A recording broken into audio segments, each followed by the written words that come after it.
एक minute sir त्यांच्यावरती सदोष मानव गुन्हा हत्या ऐका 2 मिनिट थांबा काय होत नाही मला एक सांगा ना करा ना तुम्ही दाखल करा मी होतो बोगस असू द्या माझ्यावर परत त्याला आबरू नुकसान भरपाई करू द्या आम्हाला डायरेक्ट करता येत नाही गाडी मला त्याला एक नाही प्रोसिजर मी आहे देतोय ना तुम्ही नका. अहो पण आमच्याकडे रजिस्टर आमच्याकडे होतं ना गव्हर्नमेंटकडे होतं ना डॉक्टर आणि एखाद्या हॉस्पिटलवर जर कारवाई करायची झाली तर त्याच्यामध्ये तुमचा एखादा तक्रार अर्ज घेणे त्याच्यामध्ये सगळे डॉक्युमेंट जोडणे आणि तो माननीय ससून हॉस्पिटलच्या व्हेरीफाय करण्यासाठी पाठवणे त्यांची एक समिती असते ती समिती त्याच्यामध्ये व्हेरीफाय करते आपल्याला सूचना देते की बाबा याच्यामध्ये हलगर्जीपणा झाला आहे पुढची कारवाई तुम्ही करा या पद्धतीने करा त्यानंतर मग पुढची कारवाई आली मग आता आपल्याला प्रायमरी स्टेजवरती एडी तेच ना एडी दाखल करणे वैध दाखल करणे पीएम करणे बॉडी सगळे पेपर कलेक्ट करणे डॉक्टरकडनं जेवढे औषधोपचार केले त्याचे पेपर कलेक्ट करणे सगळे एक प्रपोजल तयार करणे मी PSI शेळकेकडे तपास देतो आणि तो डीन साहेबाकडे तुम्हाला सांगतो ना तुम्ही इन्व्हॉल्व होऊन करा ना त्याच्यामध्ये अजून तुम्ही आमच्या बरोबर राहा ना तुमच्यापासून काय आम्ही काय हे करून ठेवणार नाही लपून काय ठेवणार नाही तुम्हीच बरोबर तुम्हालाच बरोबर घेऊन आम्ही करणार सगळं आणि त्यात काय मोठी गोष्ट हा आरोपी असताना याला मोकळं ठेवायचं का हा माझा एक मुद्दा आहे त्याला एक प्रोसिजर आहे ना जरी डॉक्टर जरी असला तरी हा आरोपी आहे. त्यासाठी एक सेपरेट नियम बनवलेला आहे ना एखादा डॉक्टर आणि हॉस्पिटलवर नाही मग त्याच्यासाठी आम्ही वेगळं स्टेटमेंट मग मला त्याची माझी मारामारी होऊ द्या पण त्याला अटक झाली पाहिजे आज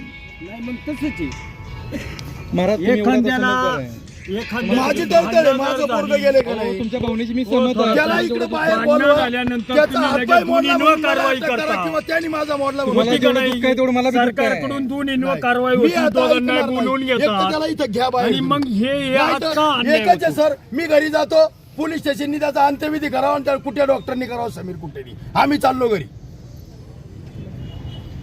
काय करायचा निर्णय घ्यावा काय त्याला का असे छत्र प्रत्येक वेळेला मला सांगा मी काय म्हणतोय सदोष मानव हत्येचा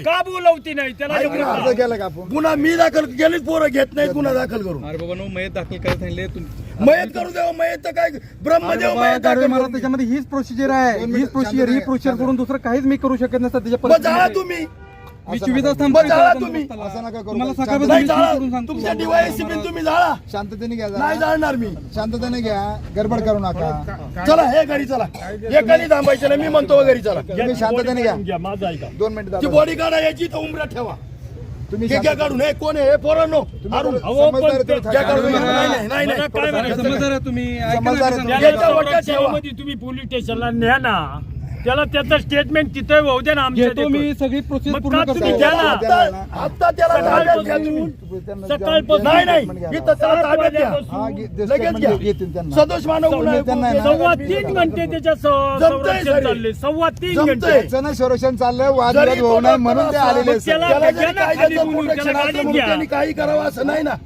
त्याला बीडी जाणार त्याला बेडे अडकवल्या पाहिजेत तसं मी नाही, तसा ऐकणार मोकळा नाही आणायचा. नाही नाही मोका नाही मी मान्यच नाही करणार नाही तर मग त्याच्या मी हातात गुन्हा कळीत करतो दोघांवर केस नाही नाही दोघांना बेड्या थोडंसं तसा ए, मोकळा नाही, नाही, नाही, त्याच्या ऐका. हातात बेड्या नाही तर आमचा पोरांनो, तुम्ही आरोप मला आहे पेट्रोल आणून द्या तो मी सिद्ध तुम्हाला झाल्यानंतर तो आत्महत्या करतो. निर्दोष. तर महाराज इकडे ते नाही नाही जेवढे- पोरं काय करतात पोरांना काय कळतंय 22 आणि 22 30 आणि 35 वर्षामध्ये काय त्याला आबा बाला हा बाडकाव का मी सांगतोय ना तसं झालं पाहिजे. नाही तुम्ही त्याला बेड्या घालून न्यायचा म्हणजे सगळ्यात सदोष मानव त्याला मी गुन्हा. यांना ना झाला ऐका तो वरिष्ठ जरी असेल ना त्याला पाय बेड्या घालून मी स्टँड बोतवर न्यायला लावीन त्यात इथून जागाच पडणार नाही नाही, नाही, त्याला काहीतरी असलं त्याला अटक झाल्याशिवाय हे बघ त्याची पद्धत आहे का पेशंट हॉस्पिटल सर मी काय म्हणतो उतरले साहेब फार अगदी SP आले तरी मग त्यांनी विधी करावा आम्ही विधी करणार नाही. पण याला अटक झाली पाहिजे बरं का हो पराग साहेब मी याचा 2 म्हणजे 36 तास फॉलोअप घेतोय पोराचा नक्कीच अवस्था सांगा तुम्ही म्हणताय ना प्राथमिक उपचाराला कुणी कोणाच्या दवाखान्यात देतंय हे म्हणले फेस होतो नळी टाकली व्हेंटिलेटरवर आपण कुठं मोठ्या हॉस्पिटलमध्ये दाखल करू हे म्हणले पेशंट माझ्या कक्षेत आहे काय घाबरू नका काल संध्याकाळपर्यंत कक्षेत आहे सांगत होते नक्की झालं काय होतं ते परत एकदा सांगा त्यांनी औषध घेतलं होतं तुमच्या पुतण्याने नाव काय त्याचं? तर मग औषध घेतलं म्हणून त्याला आणलं इथं आणल्यानंतर आहे ना तो थोडासा अनकॉन बेशुद्ध होता नाकातून ते म्हणले तो आपल्या तोंडातून फेस आलाय म्हणून याच्या नाकातून नळी टाकली प्राथमिक उपचार झाले मी सांगितलं सर याला व्हेंटिलेटरची गरज आहे का ते म्हणले व्हेंटिलेटरची गरज नाही मग पुढे बाहेर न्यायचं का उपचारासाठी हे म्हणले काही गरज नाही मी सगळं हँडल करतो म्हणून यांच्याकडे ठेवलं प्रत्येक 4 तासाला यांचा आम्ही फॉलोअप घेतोय. सर काय करायचं? हे म्हणले काय नाही, मी काल शाळेतून आलो तरी सुद्धा माझ्या मिसेसला घेऊन आलो. याला मी विचारलं तर आम्हाला पेशंट ओके, तुम्ही बिंदास घरी जा. आणि रात्री आणि हारला करंट दिलेत, म्हणजे हार्ड्याचं रात्रीच बंद झाले आणि सकाळी आम्हाला म्हणतो तुम्ही पुढील उपचारासाठी कुठेतरी पाठवा. गाडी येऊ द्या म्हणजे ॲम्ब्युलन्स आणा तुम्ही त्यांच्या सेवेसाठी व्हेंटिलेटरची. त्यांच्या गाड्या आणि पिंपळवंडीला आणि कुठे फोन केला तुम्ही ॲम्ब्युलन्ससाठी स्टेशनला आणि मी येतो पाठवून आणि आता आलो. मिलीला पोरगा कसा हलवायचा? आज मान्य होणार नाही. थांब रे, मी बघितलं तर ही सीसी ब्लँक त्याला आहे, काला गाडी लागते. हार्ड ब्लँक आहे, पल्स ब्लँक आहे, आणि मग पोरगा न्यायचा कसा पुढील उपचारासाठी? गाडी लावू द्या मग कसं काय साहेब? आमच्या त्यामुळे तारखेला त्याला- सर्वसामान्यांना त्याला तिथपर्यंत स्टँड पोहोचवर बेड्या घालून यायच्या रोड पोहोचवर आम्ही सकाळ धरून नाही, नाही. 3.5 तास जीवाचं राज करतोय. तुम्हाला आमच्या भावना कळणार नाही आणि समजणार नाही. मी काय म्हणतो, आमचा मेल्यापेक्षा ह्या माणसाने बरेच वेळा या लोकांच्या जीवनाबरोबर आणि खेळलेला आहे. म्हणजे- ह्या माणसाची डिग्री नसताना हा उपचार करतोय. हा फक्त BAMS आहे. याची MBBS यांनी कधी केली? गेल्या वर्षी घेतली त्याला म्हणतात. रोड पोहोचवर जाऊ द्या. MBBS घरून नाही मिळत. मग त्याला कळेल. हा शेती करतोय. काय नाही, त्याच्यावर योग्य ती कारवाई व्हावी, कायदेशीर त्याला अटक व्हावी आणि आम्हाला कायद्याने योग्य तो न्याय द्यावा. हा डॉक्टर आहे का? पण आज त्याला अटक व्हावीच. मी पाहतोय ना. अटक झाल्याशिवाय आम्ही इथून जाणार नाही. नाही तर आम्ही बॉडी या दरवाजा ठेवणार आहे. पोलिसांनी आणि डॉक्टरनी त्याचा अंत्यविधी करावा. मग काय पोर खेळ नाहीये, हे झाले, हे विचित्र झाले. तो म्हणतो मी महाराज म्हणतो मी न्यायला सांगितलंय. हा ज्या वेळेला सांगतोय का माझ्या दवाखान्यात तुमच्या पेशंटला उपचार होणार नाही, त्यावेळेला कुठला बाप इथं ठेवील? हा का खोटा बोलतोय? सगळं नियमाने होणार आहे आता. याच्यात काय हा बदल डॉक्टर होणार? एक नंबरचा लबाड आहे.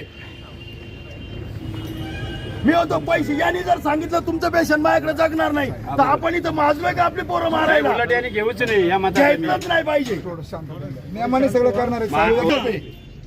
काळ सोकावलाय. म्हातारी मेल्याचं दुःख नाही, हा काळ सोकावलाय. या समाजावर एवढा हा नालायक डॉक्टर आहे वाणी साहेब. त्याला लगेच चिडणार. या जामीन करून. मी 1000 वेळा उतरले साहेब सांगितले का हा फेक डॉक्टर आहे. हा होमिओपॅथीचा डॉक्टर असून आजपर्यंत एवढे वर्ष ॲलोपॅथीची मला सांगायला प्रॅक्टिस करीत आलाय. कशाच्या जोर करतो? आज यांनी काय डिग्री घेतली मला माहित नाही, पण पहिला BAMS आहे. BSMS ला कुणी व्हेंटिलेटर वापरायला परवानगी दिली, कुणी ECG वापरायला परवानगी दिली, इंजेक्शन सुद्धा द्यायचं नाही. आपल्या हॉस्पिटलमध्ये एक मृत्यू झालेला आहे आणि पेशंटच्या नातेवाईकांनी असा आरोप केलेला आहे की आपल्या हलगर्जीपणामुळं हा मृत्यू झाला आहे. ही घटना काय आहे? पेशंट कोण होता आणि कशासाठी तुमच्या हॉस्पिटलमध्ये आला होता? पेशंटचं नाव अरविंद उल्हास गाडवे, वय वर्ष 32. हा पेशंट परवा रात्री 9 वाजताच्या दरम्यान, 9 ते 9:15च्या दरम्यान नातेवाईक घेऊन आले. पेशंटच्या तोंडाला फेस आलेला होता. ऑक्सिजन सॅच्युरेशन 50 होतं फक्त. आणि नातेवाईकांनी सांगितलं की याला दारूचे व्यसन आहे. त्यावेळेस हे पेशंट दारू पिलेला होता पूर्ण आणि त्यामुळं हा बेशुद्ध पडला तरी आम्ही त्याच्याकडे लक्ष दिलं नाही. पण 2 तासांनी याच्या तोंडाला फेस आल्यानंतर आम्हाला शंका आली. ते म्हटले म्हणून आम्ही याला घेऊन आलो आहे, हा औषध पिलेला आहे बहुतेक म्हटले, विषारी औषध.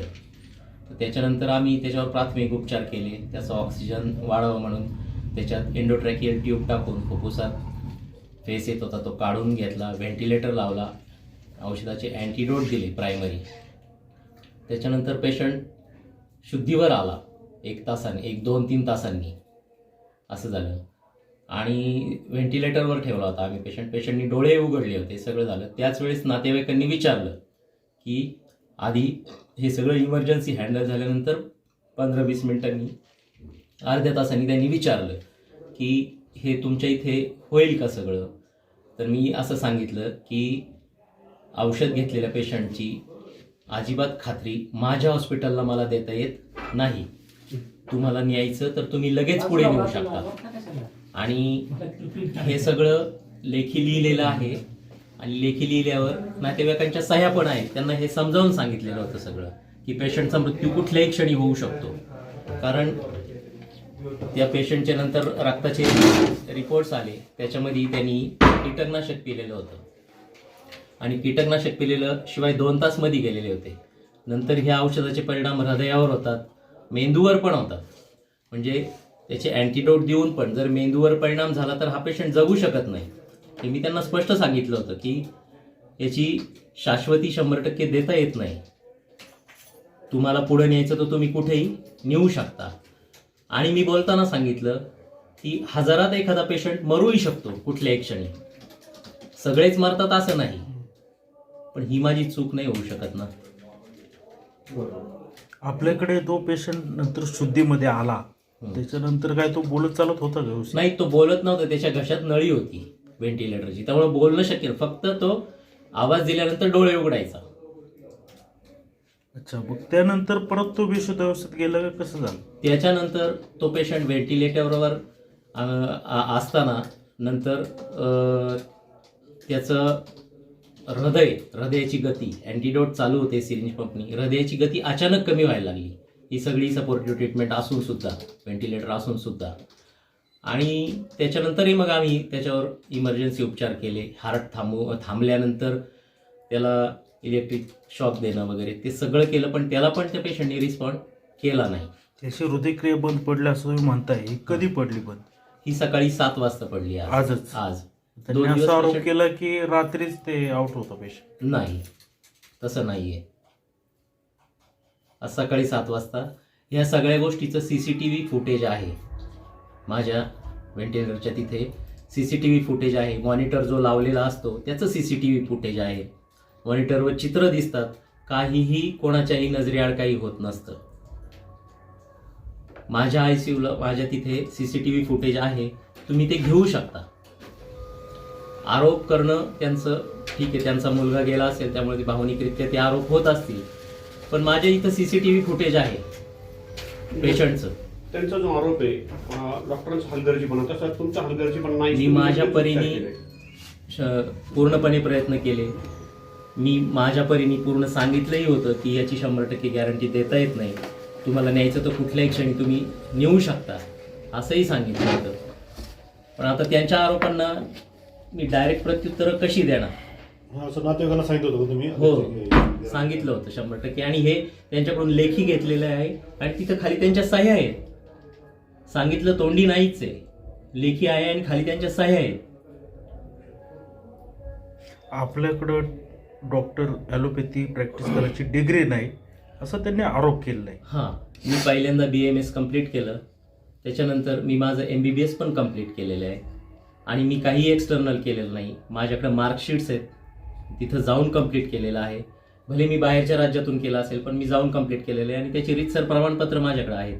आपण MBBS कधी पूर्ण केलेलं आहे? 2019 साली पूर्ण केलं होतं. त्याच्यानंतर रजिस्ट्रेशन माझ्याकडे MBBS आहे, मेडिकल काउन्सिल ऑफ इंडियाचं. हा, पण आपण ते शिक्षण घेतलं हे बाहेरच्या राज्यातून घेतलं म्हणताय, हो. नक्की कुठून आपण घेतलं ते? मी झाशी युनिव्हर्सिटी जे आहे त्याच्यातून घेतलेलं आहे. बुंदेलखंड युनिव्हर्सिटी म्हणून आहे, उत्तर प्रदेश. हां. अच्छा, 2019 माझं कंप्लीट झालेलं आहे. आणि तुम्हाला हवे असतील तर सर्टिफिकेट सगळे आहेत. तिथे त्यांनी असा बी आरोप केला की या अगोदर पण असे आपल्या हॉस्पिटलमध्ये प्रकार घडलेले आहेत. ते तोंडी आरोप आहेत, त्याला मी काहीच करू शकत नाही. कुणी काही आरोप करू शकतं. क्रिटिकल केअर एखादा पेशंट हँडल करताना पेशंट मरू शकतो, जाऊ शकतो, ते नातेवाईकांना माहीत असतं. मग असं कुठल्या हॉस्पिटलला मृत्यू होतच नाहीत का? मागे एक घोणस चावलेली पेशंट होती, आदिवासी पेशंट होती. तिची खूप सिरियस झाली ती. तिला जर 5 मिनिटात मी ट्रीट नसतं केलं तर ती गेली असती, पण ती वाचली. हा मुलगा पण मी हात नसता लावला तर हा 5 मिनिटात जाणार होता, पण तो 2 दिवस राहिला. आणि त्यावेळेसही मी त्यांना सांगितलं होतं की पुढे घेऊन जा, मग हातच नाही लावायचा का? मग त्यांनी तुमचं ऐकलं नाही का? एवढं सांगून पण नेलं नाही पेशंट? नाही नेलं. आणि आता उलटा आरोप आहे माझ्यावरती की यांनी सांगितलं नाही. पण जे काही सांगितलं. किती वेळा आपण सांगितलं होतं का हे पेशंट क्रिटिकल आहे, हे घेऊन जा, असं कुणाला सांगितलं आपण नक्की? नातेवाईक. हा, पण कोण? श्री सर्जेराव गाडवे चुलते त्याचे? चुलते. पुन्हा श्री उल्हास गाडवे वडील. वडील. त्यांचा मित्र गणेश आतकर पेशंटचा. आणि अजून एक जण आहेत, मला आता नाव आठवत नाही. आता थोडक्यात सांगा हे मृत्यूचं नेमकं कारण काय असू शकतं? मृत्यू त्यांनी जे 2 तास उशीर केला होता, त्यामुळे जे विषारी औषध आहे कीटकनाशक, त्याचा परिणाम मेंदूवर होतो. नंतर अँटीडोट्स तुम्ही दिले तरी मेंदूवर परिणाम होतो. आणि त्याच्यानंतर मेंदूकडून काम बंद होतं. मेंदू हृदयाला संकेत देत नाही की तू चालू राहा म्हणून, कारण आपलं सगळं काम शेवटी मेंदूवर असतं आणि नंतर हृदय बंद होतं, असं होतं. अच्छा, आपल्याकडे हा पेशंट किती तास होता? माझ्याकडं हा पेशंट 10 तारखेला रात्री 9 वाजता आला आणि आज 12 तारखेला सकाळी 7 वाजता तो गेला. म्हणजे किती तास झाले अंदाजे? 36 तास मोजावं लागेल, तुम्ही मोजा. आपल्याकडे जे ते काही नर्स आहेत, नर्स प्रशिक्षित नाही असं लोकांनी आरोप केला. नाही, प्रशिक्षित आहेत, त्यांची सर्टिफिकेट्स लावलेली आहेत. म्हणजे त्यांना कोणते काय करायचे, नळी कुठं लावायची हे माहिती नाही. काहीतरी नळी वगैरे निघाली होती ते म्हणत होते, काहीतरी नळी निघाली होती. नाही, अशी काही नळी निघाली नाही. ती नळी जी निघालेली होती ती राईल्स ट्यूब होती. काल मला वाटतं तुम्ही 11 वाजेपासून 5 वाजेपर्यंत हॉस्पिटलमध्ये नव्हते का? नाही, मी 11 वाजेपासून 5 वाजेपर्यंत हॉस्पिटलला नव्हतो असं नाही आहे. मी फक्त 1-1.5 तासासाठी बाहेर गेलो होतो, त्यावेळेस माझे असिस्टंट तिथं होते आणि परतही मी 2 वाजता हॉस्पिटलला आलो होतो. माझं CCTV फुटेज तुम्हाला आहे तर तुम्ही पाहू शकता. सर, आपल्या हॉस्पिटलमध्ये आपल्या असिस्टंट डॉक्टर देखील आहेत, त्यांच्याकडे कोणत्या प्रकारची डिग्री आहे? ते BHMS आहेत. आयुर्वेदिक उपचार, होमिओपॅथी. ते ॲलोपॅथी उपचार करू शकत नाही? नाही, पण उपचार माझ्या अंडर आणि हॉस्पिटलच्या पॅनलवर पण ॲनेस्थेसिस्ट असतात, डॉक्टर्स असतात, हॉस्पिटलचं पॅनल असतं, त्यांच्या सांगण्यानुसार पण ट्रीटमेंट चालू असते. मग कोणते ते, त्यांचं नाव सांगा. माझ्या पॅनलवर डॉक्टर रोहिणी गायकर पण आहेत, ॲनेस्थेसिस्ट आहेत त्या. त्यांनी याच्यामध्ये सजेशन केलं का? हा, फोनवर त्यांची सजेशन्स घेतली होती. फोनवर? हां. त्यांनी प्रत्यक्ष पेशंट पाहिला नाही? पेशंट त्यांनी प्रत्यक्ष नव्हता पाहिला. फोनवरती काय समजणार आहे? ही चूक समजायची. ही चूक नाही होऊ शकत, कारण प्रत्येक वेळेस तो माणूस तिथं पॅनलवर असला म्हणून तो अवेलेबल असेल, ते आउट ऑफ स्टेशन असतील तर नाही येऊ शकत. त्याचा हेतू साध्य होत नाही ना मग. हा, पण आम्ही आमच्या लेवलनी उपचार करत असतो आणि प्रश्न आमची तुम्हाला लेवल. विचारायचं सर कारण असं आहे की आपण समजा UP मधून डिग्री घेतलेली आहे 2 वर्षापूर्वी, परंतु आपल्या हॉस्पिटलमध्ये जे डॉक्टर आहेत ते BHMS आहेत, त्यांना ॲलोपॅथीचा उपचार समजत नाहीत, तसं त्यांचं शिक्षण नाही. तुमच्या गैरहजेरीमध्ये ते काय उपचार करणार त्याचे? नाही, मी गैरहजर नसतोच. मी माझ्या 24 तास अवेलेबल असतो, ऑन कॉल. लगेच 1-2 मिनिटात मी तिथे येतो. आजही सकाळी त्यांचा फोन आलेला, मी लगेच तिथे आलो होतो. नाही, मग फोन आल्यावर तुम्ही येता का तिथंच असता? नाही, मला गरज वाटली तर मी तिथं बसून पण राहतो. मग आता ह्या एवढे 36 तास तुम्ही कंटिन्यू तिथेच होता? नाही, मी रात्री नव्हतो, असिस्टंट डॉक्टर बसून होते. हां, मग ते BHMS आहेत ना, ते आपल्याला MBBS किंवा तुमची जी ॲलोपॅथीची उपचार करण्याची प्रॅक्टिस डिग्री असणारे हवीत असं नाही वाटत का तुम्हाला? त्यांना काही समजणार आहे? ते फक्त आयुर्वेदिक गोळ्या औषध देणार आहे. आता त्यांच्या हातात ऑर्डर्स कुठल्याच नसतात. जे काय हँडल केलं ते आम्हीच करतो आणि RMO दुसऱ्या डिग्रीचे सगळ्याच हॉस्पिटलला असतात. ठीक आहे, परंतु BHMS डॉक्टरच्या ताब्यात नव्हता देणं, पेशंट ताब्यात नव्हता. पेशंट मीच हँडल करत होतो. तुम्ही तर रात्री नसता नसतो असं नाही. मला गरज पडली तर मी 1 मिनिटात येतो तिथे. नाही पाहिजे ना, हॉस्पिटलमध्ये पाहिजे सर. तुमचं काय सांगतो, या हॉस्पिटलमध्ये जवळ तुमचं निवासी हॉस्पिटल आहे, ॲडमिट होतात तिथं कोणता डॉक्टर पाहिजे? BHMS पाहिजे का ॲलोपॅथी प्रॅक्टिस असलेला पाहिजे का ते नर्सच बघू शकतात? नाही, नर्स नाही बघू शकत. BHMS पर्सननी ट्रेनिंग घेतलेलं असतं. त्यांना आता गव्हर्नमेंटनी पण हे केलेलं आहे. क्रिटिकल पेशंटला असं ट्रेनिंग करता येतं का? क्रिटिकल तुम्ही म्हटलं तू कधी पण जाऊ शकत. ही आमची लिमिटेशन्स आहेत आणि ह्या लिमिटेशन्स करता मी त्यांना पहिलंच सांगितलं होतं की तुम्ही पेशंट घेऊन जाऊ शकता. आम्ही कधीही आग्रह धरत नाहीत, कारण की आम्हाला मर्यादा आहेत, हे आम्हाला मान्य आहे. त्याच्या उपर जर पेशंट थांबला तर आम्हाला ते करावं लागतं. म्हणजे तुम्ही ऑलरेडी त्यांना सांगितलं होतं का तुम्ही घेऊन जाईल, उपचार होणार नाहीत. हा पेशंट कधीही जाऊ शकतो, तुम्ही घेऊन जाऊ शकता. आता जे बाकीचे विषबाधेचे पेशंटनी तुमच्या हॉस्पिटलमध्ये यावं का? तो ज्याचा त्याचा वैयक्तिक प्रश्न आहे, त्याच्याबद्दल मी काहीच बोलू शकत नाही. Thank you doctor. समर्थ हॉस्पिटल येथे अरविंद उल्हास गाडवे वय 31 वर्ष यांचा औषधोपचार चालू असताना मृत्यू झाला. सदरबाबत ओतूर पोलीस स्टेशनात अकस्मात मयत दाखल असून पुढील चौकशी चालू आहे. तसेच सदर मयताच्या अनुषंगाने अरविंद उल्हास गाडवे यांच्या नातेवाईकांनी डॉक्टरांच्या हलगर्जीपणामुळे निष्काळजीपणामुळे मृत्यू झाला आहे असा तक्रार अर्ज ओतूर पोलीस स्टेशनला दिलेला असून सदर अर्जाच्या अनुषंगाने चौकशी करून योग्य ती कार्यवाही करीत आहोत.